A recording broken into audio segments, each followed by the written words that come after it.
Nicki Minaj se retrouve une fois de plus au cœur d'un clash avec l'industrie. Cette fois-ci, c'est SZA qui en fait les frais et qui subit la frustration de celle que beaucoup considèrent encore comme la queen du rap. On reprend l'histoire depuis le début.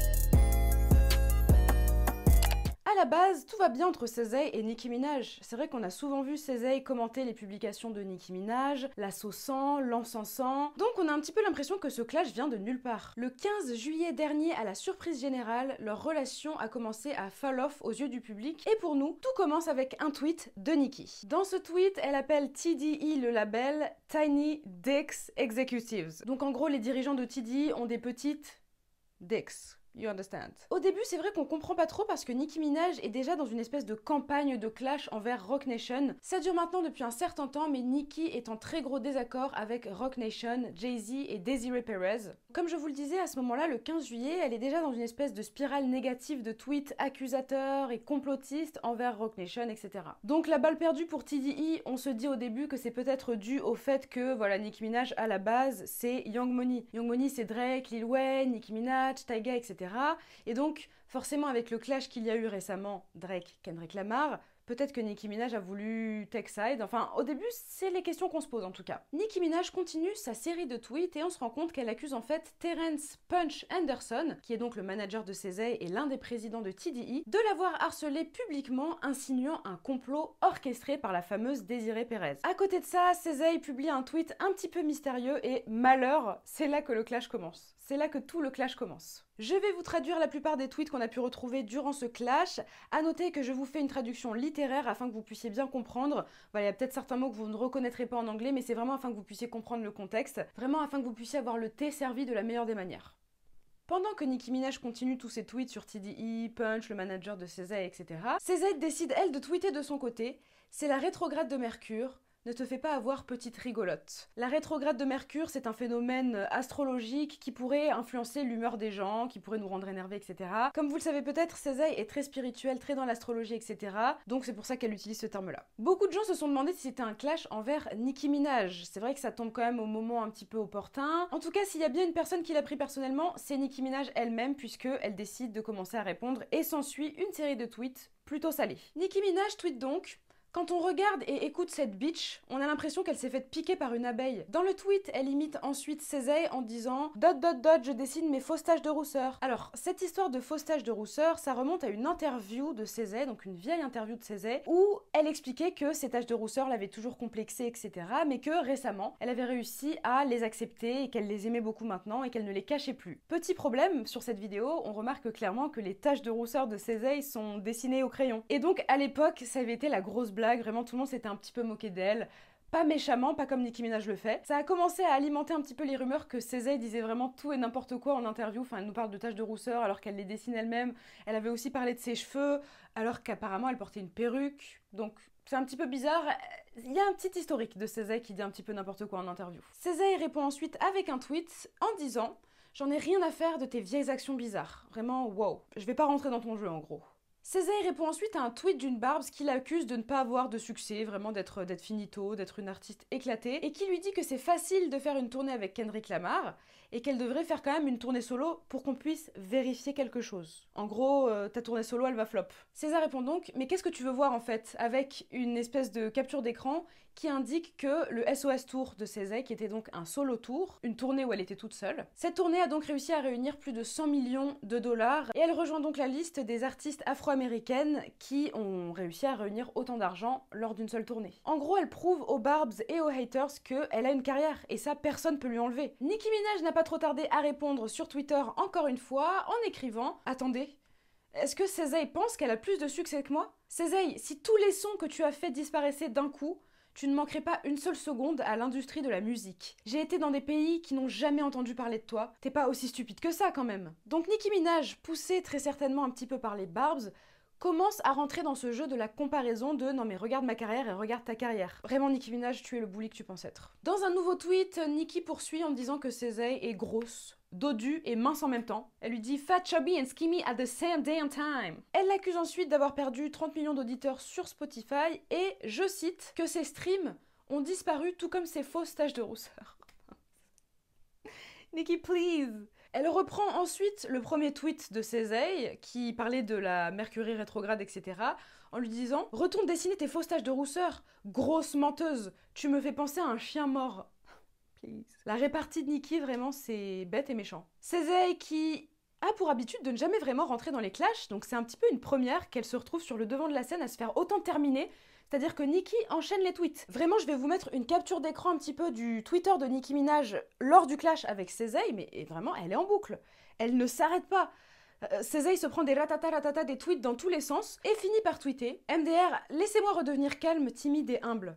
Bonne soirée à tous, on se voit à mon concert de Paris demain soir. » Nicki Minaj, qui ne lâche pas ça, vraiment, qui ne lâche pas, répond « Ferme-la, mocheté. Je suis en réunion, donc j'ai pas le temps de voir si tu parles encore de moi. Si c'est pas le cas, je supprimerai plus tard. Ho !» Donc là, en gros, elle lui dit « Écoute, j'ai même pas lu ton tweet, mais juste si tu parles encore de moi, fuck you, ok? Et si c'est pas le cas, je supprimerai. » Genre vraiment... Nicki, on peut pas te prendre au sérieux. Est-ce qu'elle-même se prend au sérieux? C'est ça la question qu'il faut se poser. Est-ce que Nicki ne troll pas? Parce que à ce point, vraiment, c'est soit de la mental illness, donc une maladie mentale, vraiment, soit du troll. Enfin, je veux dire, encore une fois, vous avez vu le Twitter de Nicki Minaj, elle est en boucle. Elle continue ensuite, je ne peux pas vous lire tous les tweets, honnêtement, il y en a tellement. Elle continue, à l'heure où on parle actuellement, à l'heure où je tourne cette vidéo, elle en tweet encore, donc vraiment, je vous avoue que je ne vais pas tous vous les traduire, mais elle continue un petit peu en disant que Cézanne, elle est miserable, donc elle va l'appeler MZ. Elle lui dit que son album de luxe qui est sorti, vraiment, c'est en gros, elle flop. Elle lui dit que tu flops, ma belle, tu flops. En gros, t'as dû sortir un de luxe parce que l'album original, il fonctionnait pas, etc. Vraiment, on va pas rappeler les chiffres de SOS et SOS de luxe. Qu'on puisse parler du succès de Cézanne, alors moi, je suis pas une grande fan de Cézanne, j'aime bien sa musique, j'écoute pas tant que ça, honnêtement, je ne suis pas une stan de Cézanne, mais on ne peut que reconnaître son talent et surtout la reconnaissance du public envers son talent et envers sa personne. Nicki Minaj a quand même le culot à un moment de dire « Oh, on dirait que Cézanne took the bait », en reprenant donc l'expression de Cézanne, donc on dirait que Cézanne s'est fait avoir, haha l'idiote, en mode le rage bait a gagné, en mode Nicki Minaj, elle a dérangé Cézanne, elle a trigger Cézanne. Ma belle, vraiment encore une fois, c'est toi qui es trigger, c'est toi qui as tweeté plus de 100 tweets sur la même situation, sur la même personne. T'étais déjà en clash avec Roc Nation 2 jours avant, 2 heures avant, que dis-je? Vraiment, c'est toi qui as l'air d'être un petit peu bothered dans l'histoire. Nicki Minaj partage ensuite des images du concert de la tournée jointe de Kendrick et Cézanne. C'est vrai que certaines personnes auraient remarqué que lors de cette tournée-là, quand Kendrick a fini son set et que Cézanne monte sur scène, beaucoup de fans de Kendrick quittent la salle, partent, enfin ne sont pas là pour voir Cézanne quoi. D'après les vidéos, personnellement je suis pas sur place, mais d'après les vidéos c'est ce qu'on comprend. Nicki Minaj elle partage ça en disant « Est-ce que c'est la tournée de cette pute ou celle de son pote en fait? Je comprends pas là. Vous me faites croire qu'elle a du succès, mais c'est surtout la tournée de Kendrick Lamar que je vois là. » Enfin vraiment, waouh. La vulgarité, J'aimerais croire que c'est du troll que Nicki Minaj nous fait parce que honnêtement, ça en devient risible quoi. Ça en devient risible et c'est un personnage. J'ai malheureusement l'impression que ce n'est pas le cas. J'ai l'impression que Nicki Minaj, en fait, déjà, bon, elle est dans son monde à la base, et ça c'est très bien, c'est un personnage. Mais je pense que l'espèce de royaume des Barbs lui monte la tête. Les Barbs toxiques, parce qu'il y a des Barbs qui sont très bien, qui sont normaux, la fanbase de Nicki Minaj ne compte pas que des malades mentaux. Mais il y a beaucoup de gens chelous, bizarres, qui aiment beaucoup enfoncer les autres artistes pour encenser Nicki Minaj, et qui malheureusement, je pense, enferment un peu Nicki dans cette position de voilà, c'est la queen, personne peut parler avec toi, ma queen, vas-y, get her, si quelqu'un dit quelque chose sur toi, faut que tu répondes, etc. Et je pense qu'elle est dans une espèce de serpent qui se mord la queue où elle veut satisfaire ses fans et en même temps elle veut se défendre et donc je sais pas, c'est un peu chelou et je trouve ça très triste. Nous avons ensuite un tweet de Cézanne qui dit « Nicki, tu connais très bien ma musique et ce que j'apporte à l'industrie car tu m'as demandé 2 fois un feat sans réponse de ma part. Tu as même repris mes paroles dans un de tes sons. Tu fais ta petite crise et je sais vraiment pas pourquoi. Mais bon, prends soin de toi. » Et elle insère dans son tweet des captures d'écran d'un échange entre Nicki et le manager, j'imagine, de Cézanne, où on voit que Nicki Minaj demande si Cézanne est dispo pour qu'elle puisse lui envoyer un verse, un peu de musique, etc., pour qu'elle puisse collaborer. Et voilà, apparemment ça n'a rien donné par la suite, mais Nicki aurait bien demandé à Cézanne de feat avec elle. Il y a un mec de TDE qui, lors de ce clash, s'est permis de faire un live Twitch ou un live TikTok en disant, donc c'est un mec qui travaille chez TDE, en disant « Nicki, relax, genre calme-toi, avant que tu sois mise dans le blender comme ton pote l'a fait. » En gros, il la menace un peu. Enfin, on peut percevoir ça comme des menaces. Nicki Minaj répond « C'est une menace ? en identifiant le FBI. Donc là, on part dans un autre sujet, on part dans Nicki Minaj qui est maintenant en campagne contre ce mec-là parce que elle a subi des menaces. Elle a mis National Police Department, elle a mis FBI, elle a fait plein de tweets, etc. Comme vous le savez, Nicki Minaj est une rappeuse. Dans le rap, tu ne parles pas aux flics, tu ne parles pas au FBI. Je dis pas que je suis d'accord avec ça, mais c'est vraiment la mentalité qu'il y a. Et donc, les gens ont commencé à traiter Nicki d'indique. Voilà, Nicki l'indique, tout simplement. Donc c'est vrai que bon, ça a commencé à prendre une tournure un petit peu différente, mais on a quand même eu ce clash Nicki Minaj, Cézanne, qui est le clash le plus inutile de l'année, que dis-je, de tous les temps. Comme vous le savez, c'est pas du tout le premier clash public de Nicki avec quelqu'un de l'industrie, et je sais bien qu'elle est dans une dynamique de défendre son héritage à tout prix et de dénoncer les manquements professionnels qu'elle aurait subis lors de sa carrière, mais je trouve ça méga triste. Je trouve ça méga triste de finir une carrière comme ça. Nicki, c'est devenue une meuf asociale aigrie à qui on ne peut plus rien dire. Que ce soit positif ou négatif, elle réussira à se vexer dans tous les cas. Et puis on se rend compte que c'est quand même une grosse bully, quoi. C'est quand même une grosse harceleuse. Il a suffi que Cézanne dise un truc qui ne lui a pas plu pour vraiment partir sur une tirade. Elle repartageait des publications des Barbs, etc. Je trouve que c'est dommage qu'une personne qui a autant d'influence, qui a autant de popularité, autant de talent même, se serve de tout ça pour faire ces choses-là. Pour bully une meuf. Cézanne, sérieux? Tu as bully Cézanne qui s'est jamais clashé avec qui que ce soit dans l'industrie. Le truc le plus grave qu'elle a fait, c'est mentir sur ses taches de rousseur. Waouh, et ses cheveux. Enfin, vraiment, je suis absolument désolée, mais là, Nicki, Queen of Rap, en fait, le statut qu'elle a de Queen of Rap, ça devrait pas seulement être par rapport à sa musique, ça devrait être aussi avec son comportement. Qu'est-ce qu'elle apporte au rap aujourd'hui, Nicki Minaj? Qu'est-ce qu'elle apporte? Bien sûr qu'elle a des classiques à son actif, bien sûr que j'écoute très souvent des sons de Nicki Minaj, je m'ambiance, je kiffe son rap, je kiffe son son, mais qu'est-ce qu'elle apporte aujourd'hui? Quel artiste elle fait percer, Nicki Minaj? Quel artiste elle signe? Elle a un label? Qui est-ce qu'elle a signé récemment dans son label? Tu vois, Drake par exemple. Drake, on peut dire ce qu'on veut sur Drake. Drake, il a su, à travers les années, ramener des gens sur le devant de la scène. Des Georgia Smith, donner la force à des Central C, donner la force à des rappeurs UK, donner la force à des Africains. Vraiment, Drake donne la force. Nicki, tu donnes la force à qui? Sincèrement, enfin...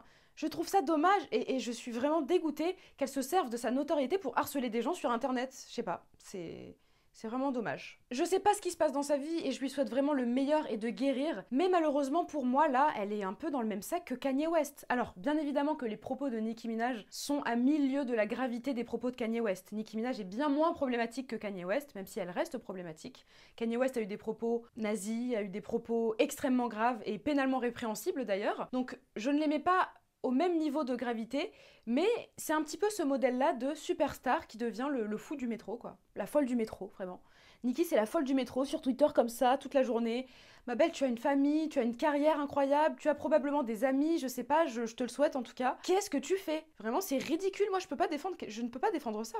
Je suis désolée, je ne peux pas défendre ça. Je ne peux pas dire que Nicki Minaj c'est la queen of rap parce que le comportement qu'elle a, vraiment c'est très décevant de la part d'une personne qui est encore une fois, qui fait partie des A-list.